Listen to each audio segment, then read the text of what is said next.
You want a story time? Let's talk about it. It has been a long time since I've talked about my sister's story in full and my story in full. So essentially, to make a very, very long story somewhat short, my sister went missing in 2001. She was 17 and I was 12. At that time, I thought that she just ran away, that she was rebellious, didn't want to live under our dad's rules anymore, and left and never came back. I was devastated. I made her first flyer when I was 12, and nobody looked for her, not anybody in my family. The police didn't do anything, despite her being reported missing. Nothing really happened until about 2006, and that's when an inmate confessed to unaliving her.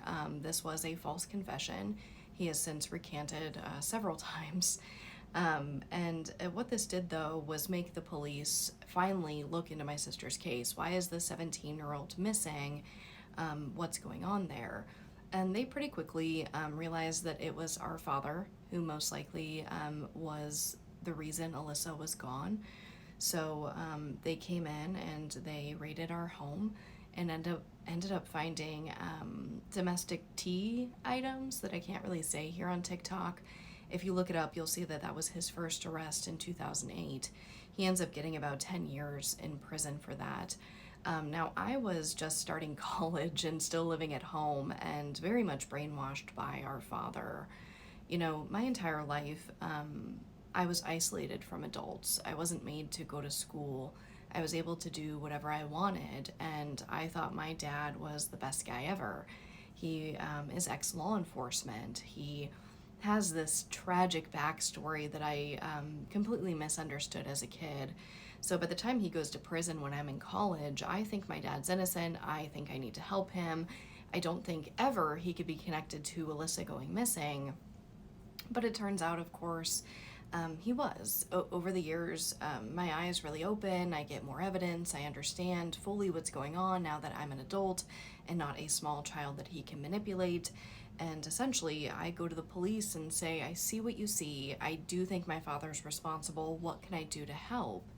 And they say, well, no problem. When he gets out for his domestic charges, we're going to arrest him for your sister's case. That way he can't combine sentences. But that doesn't end up happening. He gets out, there's no arrest. I go back to the police and ask what happened. And they say, well, we can't do it now. We think that you should get media coverage.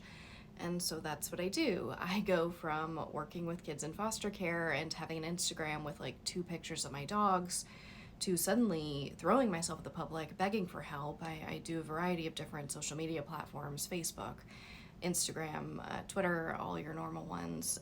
And eventually I start going on podcasts. The major news, the major media was not interested in my sister's case at all. I couldn't get anybody to talk about it.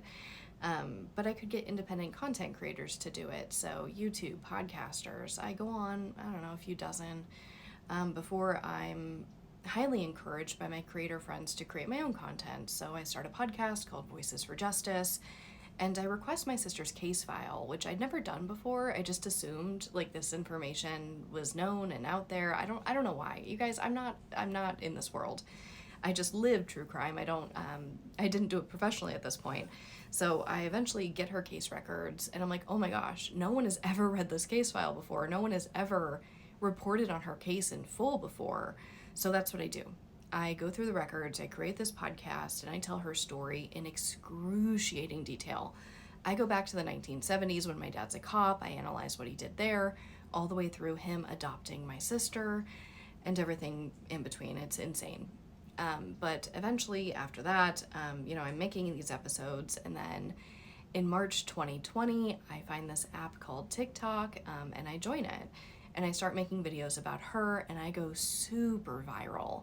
And when I start posting home videos about, our experiences and my father watching her, I go even more viral.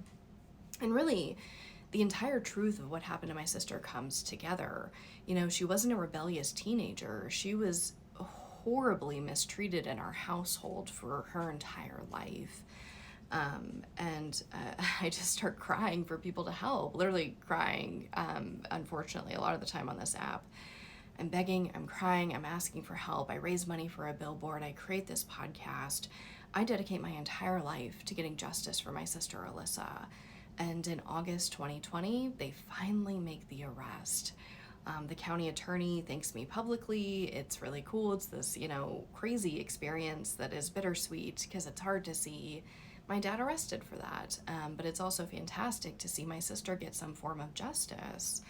Now, unfortunately, we go to court in July 2023, and in a very, very rare ruling, the judge grants the defense's request for an acquittal, saying that the state has not presented their case. And unfortunately, the state did do an extremely poor job at presenting her case. And I mean, the night before the trial started, during the trial, they were asking me, and I've just come to find out, asking some of Alyssa's friends very rudimentary questions, like which brother is which child has which parents. Just things they should have known if they were actually studying this case for 3 years in preparation for this trial, which they clearly were not. So the prosecution does a terrible job, and the defense gets this very rare acquittal granted, and my father is a free man. So after a lifelong, and my dad's, what is he now? In his late 70s, he's almost 80. He spent his entire life terrorizing specifically women, and I'll just leave it at that. He's now a free man. And I'm telling you, his victims were coming forward until right before the trial. A brand new victim right before the trial. So he's now free. And I'm left in this position where I'm trying to find Alyssa's remains. They've never been found. They've never been looked for. The police will not work with me, but they say that I need police cooperation for it to hold up in court. So I'm in a really weird spot with her case right now, and I'm trying to do some things in the background that I don't want to tell the public because I know that my dad's watching. Hi, Dad. I hate that he watches. I hate that you watch. But that's where I'm at, is I'm trying to figure it out, and it's a very sad, tragic story that I have unfortunately dedicated basically my entire life to at this point. And I have some options. I'm figuring it out. I'm going to finish telling Alyssa's story in podcast format, and I'm just going to keep trying to get justice for her. While we can't get those same charges, second degree, he can be charged with other charges, so it's not over yet. It's just re-strategizing, pivoting, and figuring out what's next.